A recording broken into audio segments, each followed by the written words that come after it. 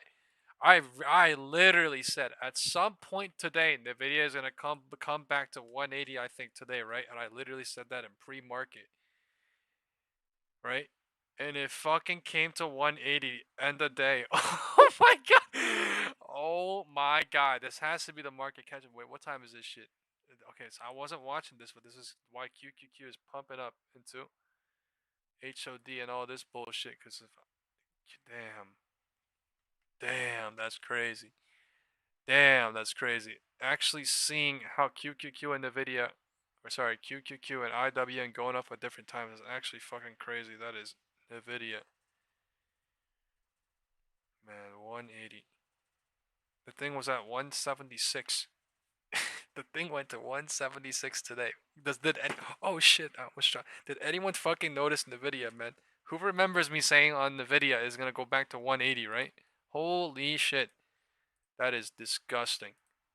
That is, it has to be some Fibonacci level. I'm not gonna lie. It might not be intraday or something, but what the fuck?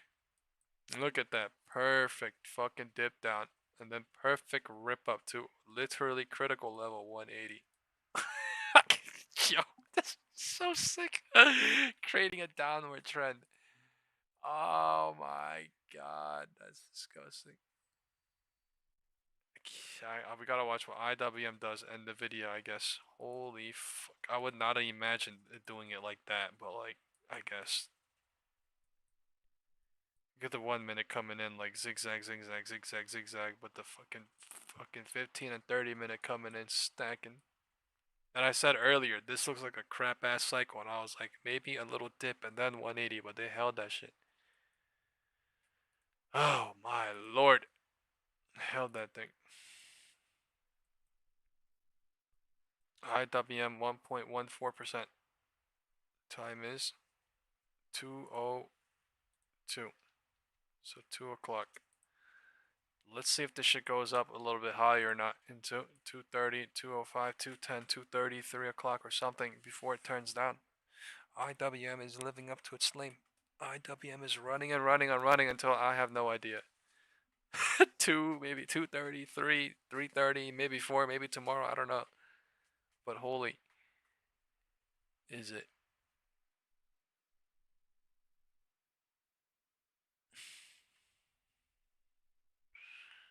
Holy, 1.17% now. This thing is such a rocket, dude. Oh my god.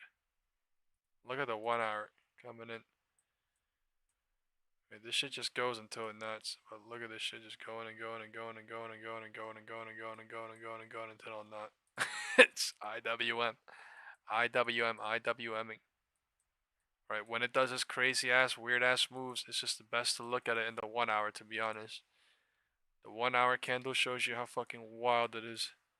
The 15-minute candle, yeah, but like the 15-minute candle into the 1 hour candle looks absolutely fucking disgusting. Disgusting. Chopping up. Holding. This shit, until this shit, yeah, 180 is no joke on the video, so until it loses 180, until, let's go look at Tesla too. Let's see Tesla. Tesla holding whatever. Palantir back at 190 apparently. Man.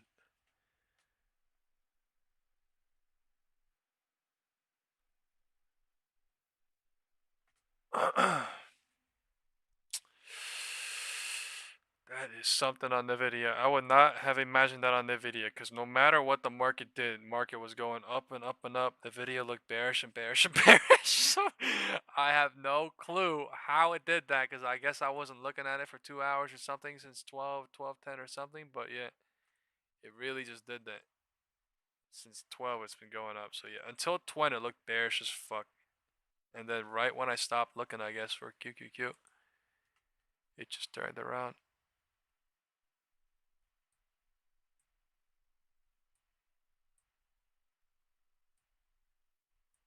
Man, that's why I left though in the morning. 180. I was afraid of they were gonna hover that, but they went sub so goddamn easily off a market open rip. Off a market open rip.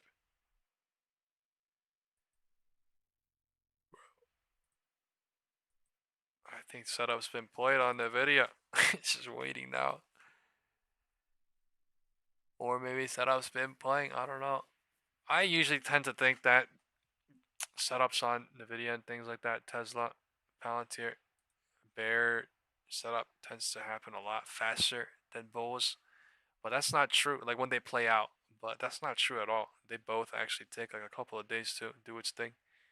But yeah, that's why I tend to leave mad fucking early too, and I just sit back and watching FOMO now, and I'm like, oh, now look what it went, oh, in deduction, but I'm happy because I played it right. But I mean, I just don't. That's such a great question. So I don't know. We've been running this fund for there's so many good moments like Tesla and Nvidia and shit like that, Palantir, where I could have just the evolutions of the been space. in for another day or two or half a day, and that would have been like so fucking like 2 times, 4 times better, sure. But it's just so goddamn for things like market cap and liquidity dangerous and regulatory risky. Considerations. Up until then, I've gotten probably data grind or something.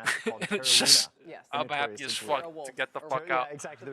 I'm happy as fuck to take what I could, basically. That grew to be a top 10 asset by market cap, but we never allowed it into the Bitwise 930 open, chopping index. it. So you do have to do extra work in this space to understand the assets. Let's see. Holding until we fly, or holding the track until record I have of no VHW, idea. I think gives investors a lot of confidence that it will navigate and produce went the higher most highly into valued 205. Polkadot. I don't know if that's down 11%. I mean, broadly speaking, why do you think the crypto complex is under pressure? I wrote a little bit about this in the newsletter today. You can show the QR code if you want to read about it. Just kind of what did the Fed actually do and how accommodative was it really? But it's nevertheless, you see small caps going. Right, never best to care about technical analysis or just shapes. Right, that's usually how the market gets you. Thinking like, oh, inverse head and shoulders or head and shoulders. It's just set up. Most of the times, people are just going to look at candles and be like, oh, that's bullish, oh, that's bearish, and then get caught on candles. Is that you have some long-time holders try not who are to taking care some too risk much off the about table. candles. And then on the other side, across our client try base, to care more about we've been around for 8 setup. years. In the last 6 fine months, line 4 of the between largest setup banks in the country have approved candles. access to IWM Bitwise trying to go crypto bearish ETFs. here. Never before in the I know where you're going with this, though, that and it's kind of funny because all of the retail investors who have become big by their early exposure to crypto are now just, I don't want to say dumping. The institutions are coming and saying, well, I'm happy to give this to you and pocket my gains now, and good luck to you. Right. Yeah, so I think, you know, if you're an individual who has $100,000 in your savings account and you now have $10 million of crypto, you want to make sure that you lock in some of that. And I think when Bitcoin crossed 100,000, that thought really landed in a lot of people's minds.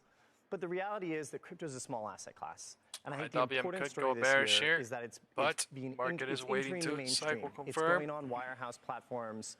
In the third quarter of this year, Bitwise had more wealth management firms and institutions buy a product than I was tempted for half a second, I won't lie. Your 60-40 portfolio should now be stocks and crypto.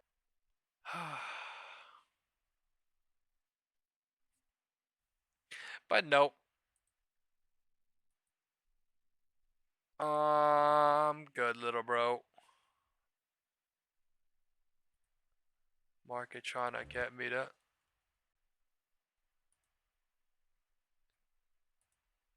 think this shit, think on that.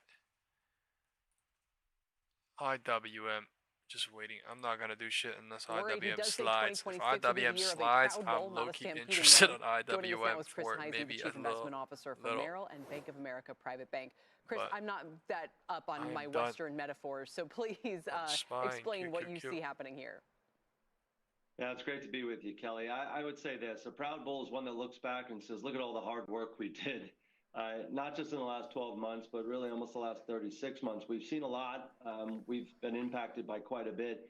And going forward on a 26 basis, particularly midterm election years, you get more volatility and you get more of a proud bull that really looks towards profit growth and less towards multiple expansion and profit growth. We have some concerns out there for sure. We're going to have stimuli hit us and some pressures that come in. So the SPX put to call ratio here. High conviction growth story does not change. Those will be buying opportunities in our opinion. What else do you see? So let's just kind of look at the dynamics today and ask whether this is going to be the story for the next 12 months. Small caps at all-time highs, the NASDAQ lagging. Is this a temporary phenomenon or to you the sign of what the market might look like for 2026? Don't really think this is temporary. There will be a little bit more volatility in tech and communication services, largely speaking, because the further we get into this build out, there's going to be more questions as to whether or not that actual growth rate can continue.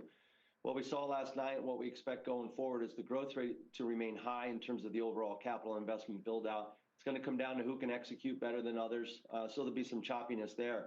As it relates to small caps are now channel hoppers getting blocked, footing, and as you said, they're hitting all-time highs. We had some fits and starts of that last year, but it really didn't stick. We've been overweight since the beginning of the year. We've been waiting for this, and now you've got potentially some fiscal relief fake ass here fucking with, watchers anyway. It's a waste of fucking time. And a little bit lower rates, which ultimately helps small caps as well. So we feel pretty good about the small cap space. In fact, we have overweight in large cap, mid cap, and small cap, and that's what's actually channeling our entire overweight in equities right now.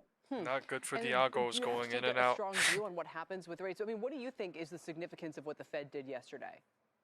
The biggest significance is really the liquidity announcement. You go from the ending quantitative tightening to sorry, I'm talking about Dale Dog. I'm a name drop. I'm muting you for 24 hours. Overall and increase the balance sheet. It's pretty. What I would say it's a risk-on kind of move by the Federal Reserve. So they were worried People about just funding. dropping wild-ass numbers up or down and then just fucking channel hopping. So I can't. Someone just sent me a fucking screenshot. Like, I can't, bro. It's just fucking hilarious. It's too fucking dangerous out here, bro. I thought it was jokey at first, but it's a good risk management program, and I think that's the wild card here, and that's why we expect markets to end on a high note here as we close the year. Seeing bullish into 2026, they are saying. All right, Broadcom earnings today. Let's go look at Broadcom real quick. AVGO. Man, seeing that shit on Nvidia tells me there's something higher. Do expect the chipmaker to beat and raise. Honestly, everyone is incredibly bullish on this company, and that's because of surging demand, specifically look at for custom AVGO chips. rallied back up today. That momentum helps explain why Broadcom, you said shares are down today, but if you look at it over anybody in a 2-month period, shares AVGO, have jumped fucking wish them luck. 25%, So how you while ain't doing Nvidia AVGO shit. flatline, you can see down Yo, look at what happened 2%. today. But these Into particular market chips, open, they're called they TPUs, ripped or it tensor down, processing units, and they're designed specifically for has AI to be workloads. QQQ must They're have went down on gaining traction, AVGO though, and beyond Nvidia, Google's and then they Gemini rallied models up. that you So just talked about. Meta, Apple, we'll Anthropic are all now using the technology. IWM The Street holding up, expects about a QQQ 56% all up, increase in AI Nvidia revenue rallied growth up. for Broadcom in fiscal Everything 2027. is holding up. Why? Too. Driven by Wait until expanding earnings now. TPU reach, that chips that we were just talking about, as well as AI networking demand. So that's, think of them like Last switching chips poll to of the connect day, servers alright? inside a This is data the center last so that they poll can of the speak to day. each other. That's a very important element of these For build-outs too. We often earnings talk about the chips, but we don't talk into about all the other tomorrow, parts that go in into there. next week, The custom chip QR, momentum, though, is also getting a boost from shifting personally, industry or dynamics. And what do I mean you're by that? Oracle personally just long, last short, night, or they none. talked about selling their Ampere chip stake in I their earnings am call, none. with Larry I'm not Ellison gonna saying the do company is now anything, committed so. to, quote, chip neutrality Earnings. and would deploy whatever chips AVGO customers earnings. want. That means that it can open more doors for Broadcom's custom silicon business, which, by the way, is also, in direct partnership with OpenAI. We heard Sam Altman talk about making chips in the near term. Morgan Stanley sees the real inflection, though, for Broadcom coming in the second half of 2026, when Broadcom is expected to deliver $10 billion worth of racks to what's believed to be Anthropic, the maker of Claude, the large language model I use. But some of that Google chip strength may be cannibalizing Broadcom's other custom chip customers. 4 out of 5 Broadcom ASIC clients, these are the custom chip clients, have ties to TPUs at Google, suggesting this growth would be replacing, not necessarily adding to other expectations. So the results should help clarify whether Broadcom is capturing genuinely new business or simply redistributing revenue across I'm not its existing asking for your customer base, sentiment. Kelly. I'm just You're a Claude asking girl? if someone's doing Yeah, anything, and I or always say if they Claude are because I'm playing from Quebec, earnings. but yes, of course. It's the best writer. I guess it's the wrong question. I haven't used it in months. We'll just move on. And it's free? I know I pay $20 a month. I don't even know how to. It's I don't hard even to know try. how to. It gets sticky hold after a up while. I pulse, guess so. that's the product argument. You Christina, gotta change it up, you know? I don't really do AVGO earnings. If it were free, if it were free. But Nor am I again, interested in $20 over here just and then $20 over here just to try them all. Soloing on Just the so I can say video how many or calories is in my fucking lunch anything today. like that. I do I know, I setups, still so can't believe you do that. You check chill that, out. but good on you. I need to do more of it. Christina, thanks very much. 1/3, Christina 2/3, Benevolent. 3/3 building. This thing could bounce into tomorrow. It could easily be like 1/3, 2/3, 3/3 somewhere, and then 181, 182, 184 tomorrow and figure it out. Or it fakes this out and then goes lower again, and or tests tomorrow lower and then plays here tomorrow. I think it might do that actually. Play either here or up here. So yeah.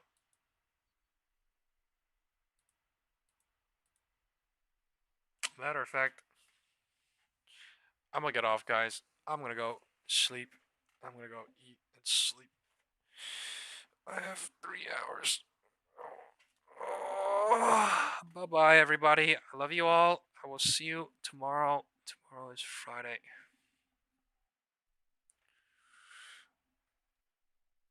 Have a good day.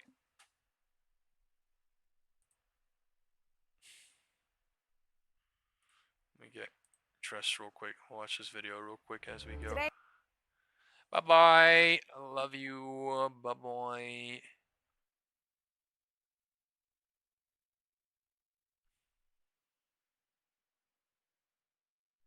Emerging markets. We have all. Okay.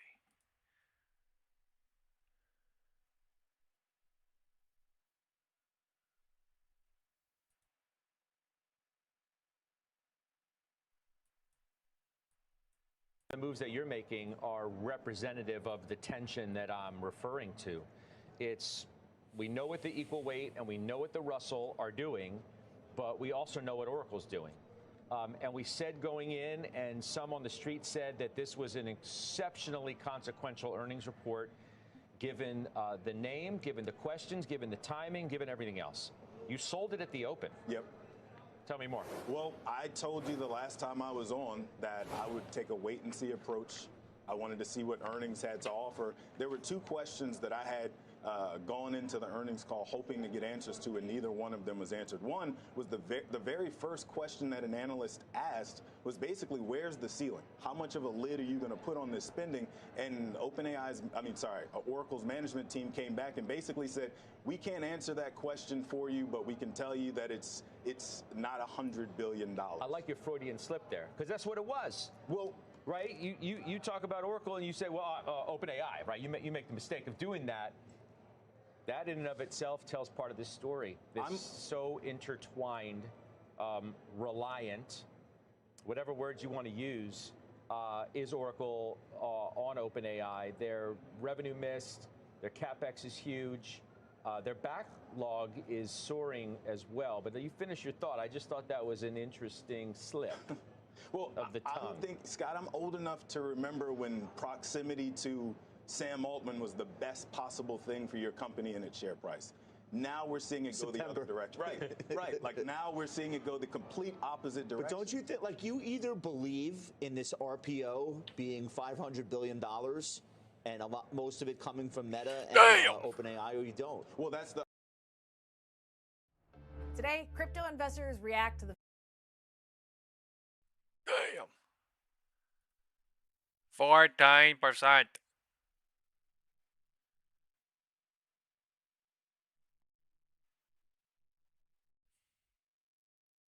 Wow, market is really trying to fly, huh? It's the Dow Jones. They keep talking about the Dow Jones. Joyce, good to see you. On the Fed, we were just talking off camera, the number of DOT participants who see downside to GDP, that number's down to 8. That's a pretty nice view of how constructive 26 may be. Well, it's not just 26. If you look to 2028, all-time high Dow. Have risen the forecast, so you're looking at like 0.8 of a point higher. Dow and IWM so crazy bullish today. The market is looking at this and saying that look, some of the supply side productivity, that is actually unbelievable. There are signs of it coming through. 1,000 so points. It wasn't the hawkish cut that some people had expected. I think that on the growth numbers, even for 2025 with the government shutdown, you had still a modest 3 days. So where does that leave us on the rate trajectory, given the number who don't see any change next year? Well, I think they made it very clear that they've done 175 basis points since last September. You're very close to being in neutral territory right now. So we still have one for January because there's still some concern about the labor market weakness, but there was much less discussion of that than we saw from the last comments that had come out. This is literally what IWM does, but it's speechless now, 1.23%. Well, emerging markets is finally having a comeback year. For 14 straight years, EMFX had been underperforming until the dollar strengthened. And this is the first year in 4 consecutive years that we're seeing inflows into emerging markets. Dow and I think it's IWM quite leading constructive crazy. on emerging markets. They still have some room to cut rates here. And the growth numbers look like they're at trend, with inflation really being, I think, more stable than and more predictable than in some of the developed markets. Do any countries or Nvidia, regions stand out? We all know what country ETFs have outperformed this year. Yeah, well, look, I think China tech does stand out as well for a lot of the same themes on AI that have driven the U.S. market. That is insane to think about, dude. They did a crazy down. Imagine if I left fucking everything at the bottom and then just flipped it and go all the way north. No, that's fucking insane. I don't fucking know. Oh my God, when they fucking go rip down, it does feel like for emerging markets, it's always either what the Fed is doing or what the political situation is for these countries. But now the AI story has introduced a whole new layer. 617 to 624. That is fucking. Korea is one that's China. Oh my God. 33% of, we would say, of the equities have sort of an AI component to them. But I think the other thing is fiscal deficits in emerging markets are actually lower than in developed markets. I mean, you've had so much fiscal dominance in the developed markets. So there's a feeling that looking at the macro numbers in emerging markets, they look to be in a much less volatile place than some points in history. A lot of ink's been spilled on the fissures now between the U.S. and Europe, or at least the president and NATO, or the president and the EU. Is that negative, or does that mean they're going to have to become more self-reliant? take more debt breaks off, invest in defense, and is that market positive? Yeah, I was in Europe last week, and it's very clear when you look at the national security strategy that came out of the U.S. that they are really looking for Europe to take more ownership down and up the like budget real over fucking on power defense. move. So, Germany has Complete raised V the fiscal maybe? spending, I don't know. and We gotta look Germany at growth going up SPX. a full percentage point compared to this year for next year for 2026, but that's still only 1.3% growth. And I think elsewhere in Europe, it's very hard to see that they have much space to really increase the fiscal spending if you look at France and other countries. But I think the message is clear from the national security strategy statement that was released. What the fuck? If you live in a New Jersey zip Yo, code that is and have insane to 0 see. IWM Dow Jones at new fucking all-time highs. SPY testing FOMC top. QQQ at 625.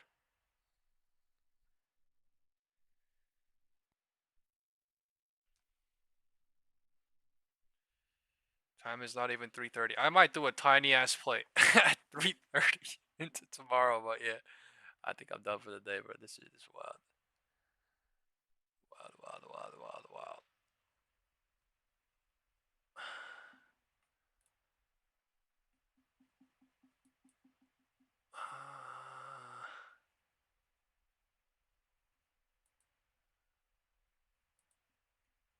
I'm gonna go get some oysters.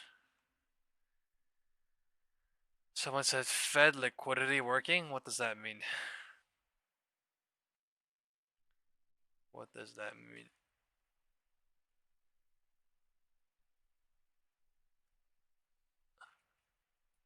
Like going up and down to get everything? Like, what does that mean?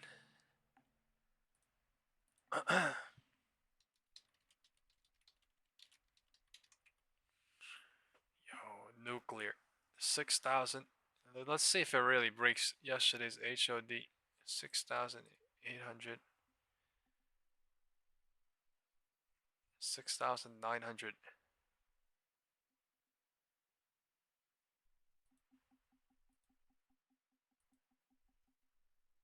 AVGO from 395 to 307.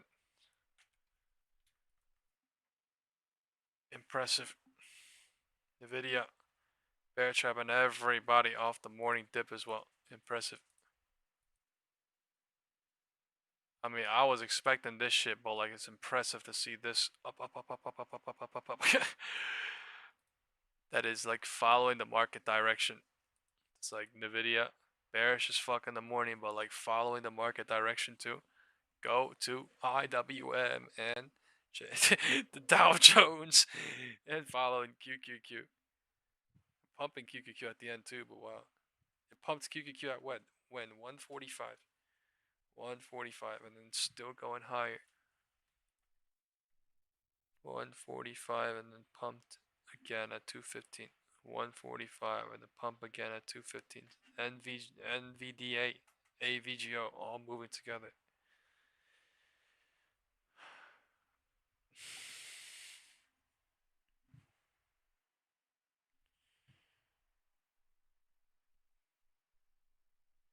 Yeah, AVGO earnings, I guess, is the big thing tonight. It's about to move the market up or down a couple of dollars.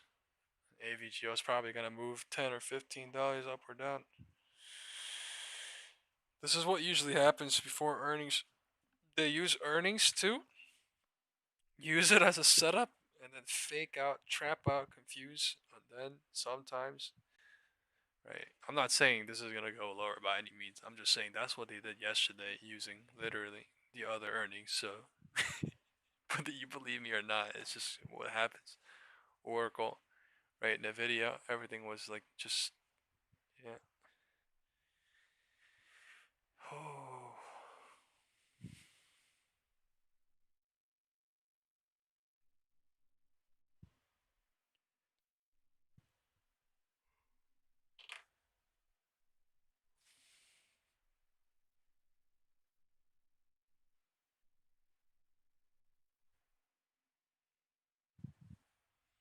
I'm gonna call this tavern that I'm about to go eat at real quick. 1 second.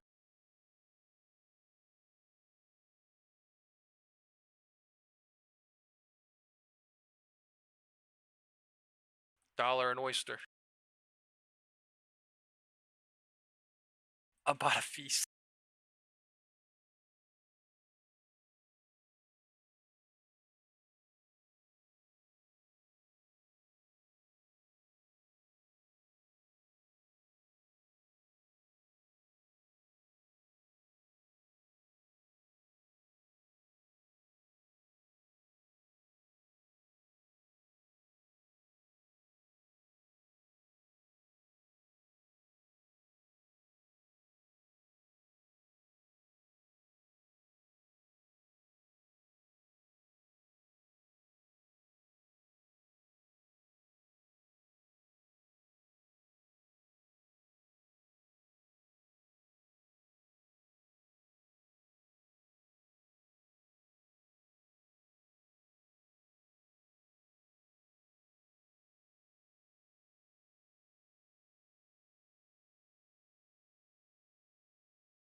Alright, folks. I love you guys. I'm gonna head out. I'm gonna start driving towards my